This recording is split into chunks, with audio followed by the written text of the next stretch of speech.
Yo guys, what is up? Moxsy here with another video, and today we've got my Torchlight Infinite Season 9 start character that I've been working on. Now, Torchlight reached out to me to jump into this new season that they just launched as part of a sponsored stream. This video is sponsored by them, and kind of went into the game not knowing too much. We picked a character that looked really cool, the THEA, who was holding this scythe and was focusing on erosion damage, and we jumped in. And this is the character, how it looks now. We're doing over 1,000,000 DPS, and we just like blink around the screen, killing everything. It's awesome. But this video is some of the progression and how we got to that point. If you don't know, Torchlight Infinite is a free-to-play ARPG, and they just launched their Season 9 that comes with a new like Outlaws operation mechanic where you're intercepting convoys and like stealing from them, but there's also black market bounties, vault raids, and they also launched with a new character or a new like hero trait. But I hope you guys enjoyed the video. It's going to be a little bit of, you know, my progression on day one of the season and how we got along with our character. Hope you guys enjoyed the video. I'll catch y'all in the next one. Take care. Gamers, we are jumping on to Torchlight Infinite for the launch of Season 9. New season.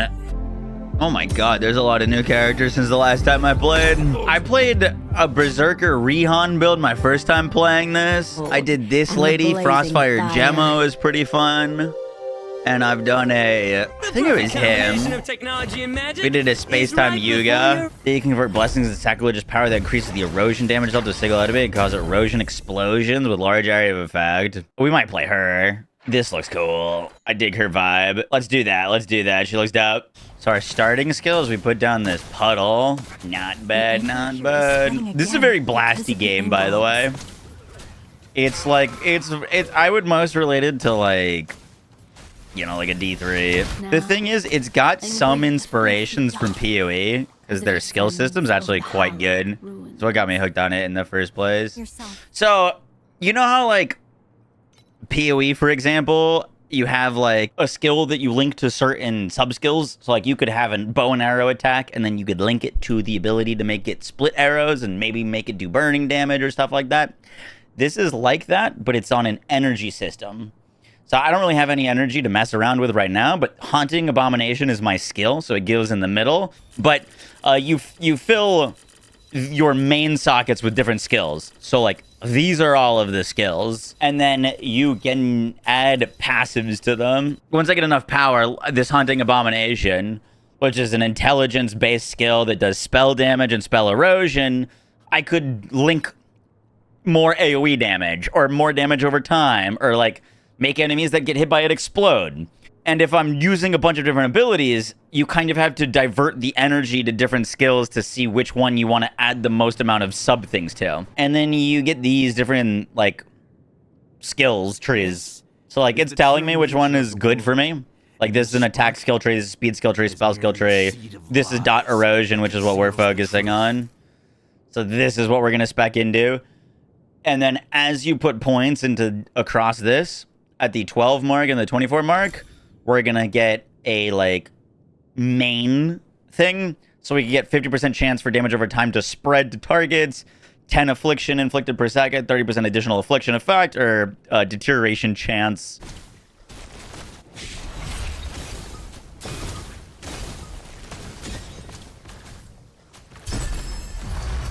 We get a new skill. Oh, we get a lot of stuff. Let's max out that damage node. Passivation, supported skills that deal damage. Supported skill cannot inflict wilt. The supported skill deals more damage to enemies with more life, up to 41% additional erosion damage. Word. We've destroyed the turret. We did it, partner. We did it, partner. You guys are even more fearsome than dragons. Dragon. Never mind. If only you We should give us some loot if we can kill this guy. The tears of repentance. Hey, yo. What'd we get? Whoa. Yeah, I'll put that on. Does this game feel good playing at 400 hours combined between 1 and 2? It feels quite different to me than like 1 and 2 felt. As it descends over the house. It's kind of a different, I mean, it's still like Torchlight universe, but it's never been able a very different kind of style of ARPG. This one's more fast and blasty to me. I never played Torchlight 1, but I played a lot of Torchlight 2. Yeah, you can play it on mobile. That's actually where I started playing this. I actually preferred playing it on mobile. Like, I got it on my phone when I was away. And then when I got back, I continued to play on my phone. Just because it actually controls pretty well on your phone. So do you have 5 core skills that get a bunch of effects to chain off of those?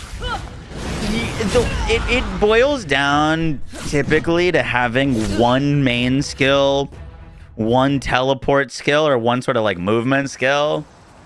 And then usually some like things to aid your damage. Like let's say you're using like a curse to make enemies take more damage, or like a setup skill that you might need. How are you feeling? Or ways to amplify that like main damage skill. But you also get passive skills. So like we don't have a passive skill yet, but you can get like auras and passive skills that just trigger when you do certain things type deal. So we're probably gonna go for like the first passive that we go for skill is probably gonna be giving us a chance to dot with this damage, so we can start getting some dot damage in here. Much like how birds of Oh, we prey also unlocked our like love character's their special skill, which I have yet to use. What is this? Wait, what? Crime rating? Oh, this is the new season thing. Carjack difficulty? Highest bounty quality? Interesting. And now with them are triggered on hit, dealing erosion damage per second. Based on base wilt damage. Let's try this corruption, maybe. I don't love it, but it's decent. We'll bring you to justice on behalf of the church! This is the one downside of what we're cooking right now is like after I click the button on him for the next like 6 seconds, I can't actually deal any more damage. So I think we're gonna try to swap out of that skill soon. Gonna change this. We can now get additional erosion damage added in. Whoa!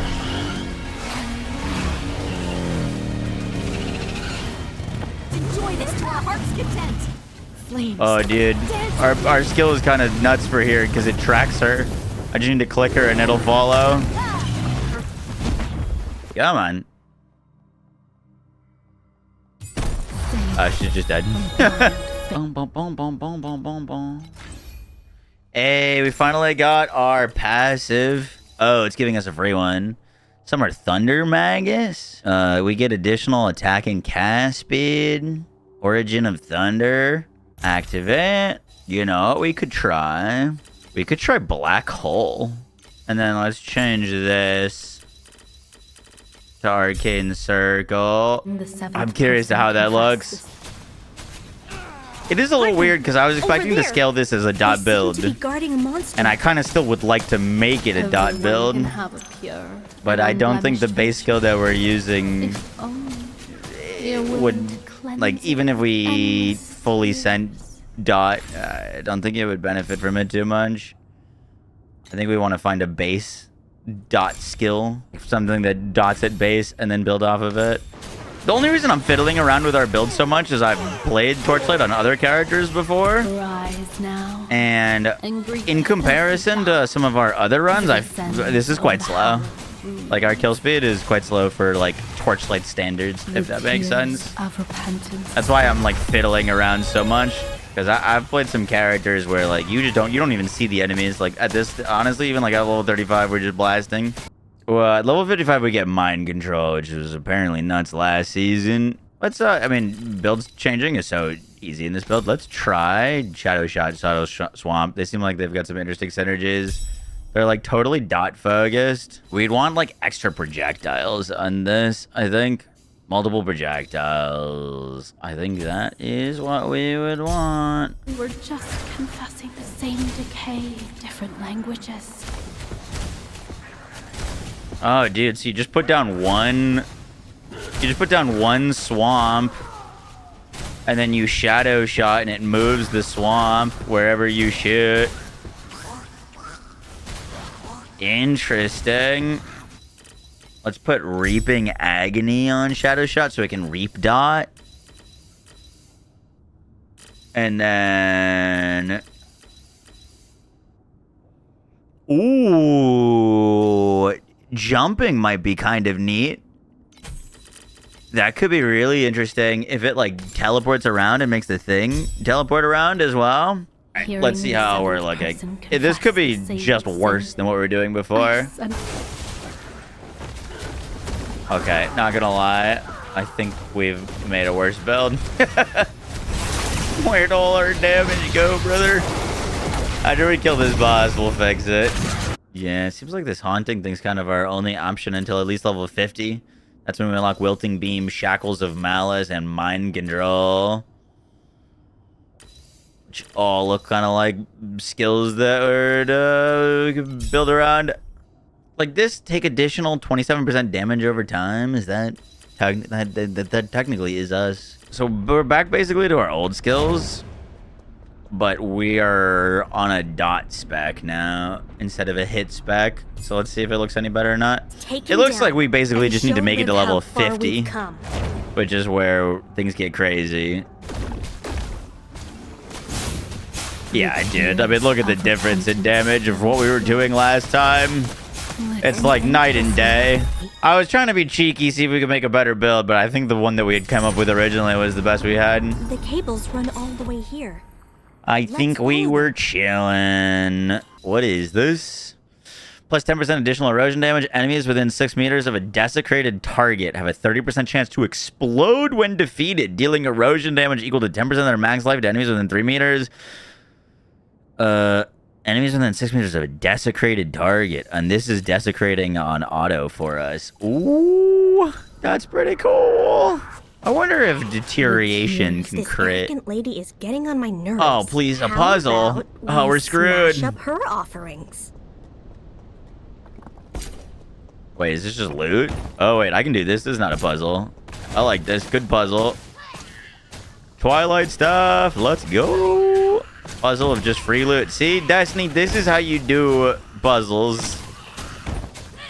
Instead, you just let people get free loot. Every one curse effect inflicted on the enemy but the chain the explosions is 25% additional damage.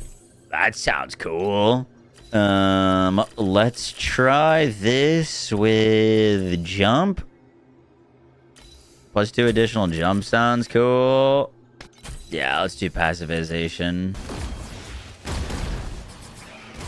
You see what I mean? Like if we had like a curse aura and we were just tapping that and things were getting hit by it, that could be pretty neat. But like it's gonna be kind of awkward because it removes the curse. That's why a curse aura would be so cool. 53, please get me to 55. I just want to be 55. One level away, we could change our entire build. I'm dead again. Oh, I just hit restart challenge. Oh, that's not what I meant to hit. Wow, well, we kind of clutched that up wholly. What the hell? Repentance still slow. Listen closely. Boom. Thank you. Change this. We're either going Mind Control or Wilting Beam. I don't really know if we need Arcane Circle anymore. This is additional spell damage, but we don't really care about that anymore. I see. I see.